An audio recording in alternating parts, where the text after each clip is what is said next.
Because you work in the environment, you're really tuned into it. Because you're there every day.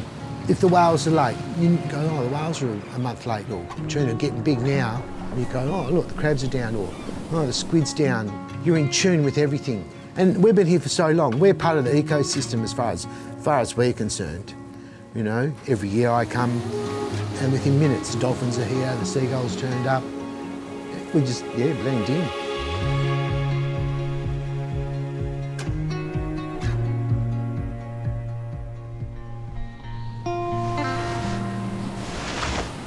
Well, sort of the ocean's been a part of my life since I was little, and it always just sort of had a mysterious sort of hold on me.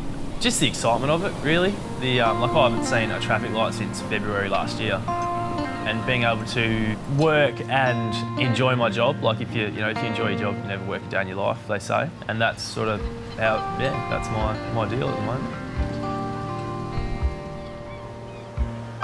There's two types of people who go on boats. There's fishermen and there's boat drivers. Anybody can drive a boat. Fishermen are there for the long haul. They're there for the environment. They're there because they like being there. I say to my crew, do not throw that fruit skin in the water. Why? Because that fruit did not come from here. It came from somewhere else. It's not part of your environment. You must have respect for the environment, for the product, for everything. We always want to touch the earth lighter today than we did yesterday. So if you look at the way we fish, less boats, more targeted fishing, obviously got all the bycatch reduction devices, turtle exclusion devices, all those sorts of things.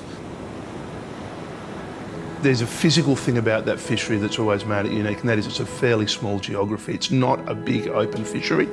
It's like 30 miles long, but 20 miles wide. And yet it produces everything.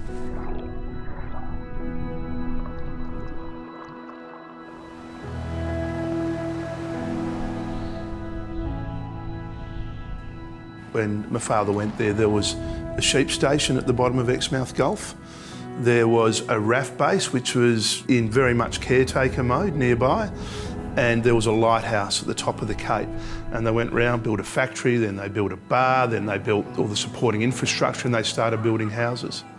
We built a community there, just accumulated people who wanted to make the impossible happen. This was the end of the dirt road.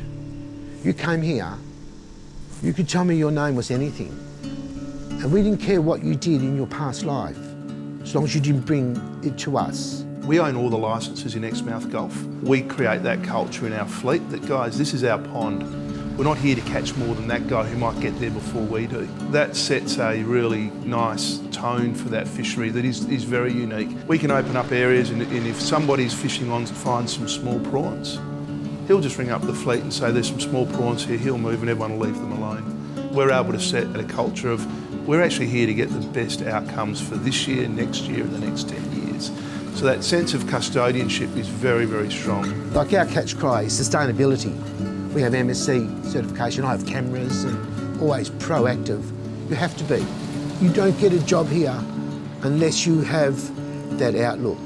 It's called the Kalis way. Not just anybody can do it. You must have respect for the seafood. You have to understand the next person that owns this box could be your mother. Okay, well, like growing up in South Louisiana, seafood was on the menu every night. You know, we live very close to the Gulf, so I look out daily, you know, and just go, that's where the prime item on our menu's coming from there. You can't get any fresher or closer to the product.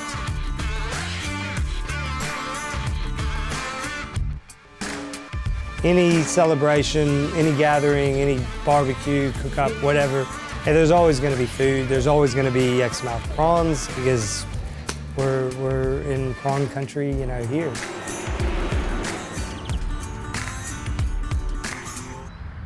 You could bet that most people living in Exmouth in 2011 had either worked for us or been around us. So without any work, we'd already created that connection with the community. When we closed the factory, this deep community connection that's been naturally created now needs to be nurtured.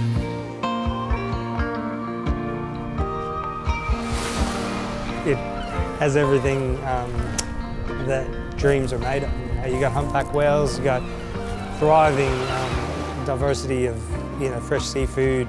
I know my anchors are set here in town, and we're not ever going to break our ties from Exmouth. I've done this my whole working life.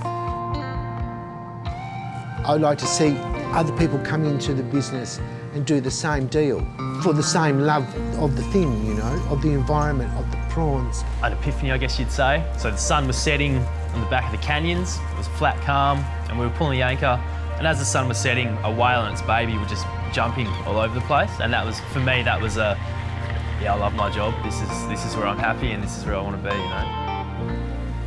If you don't nurture what you have nothing. And I'm here for the long haul. I like doing what I do, you know. I love being a fisherman.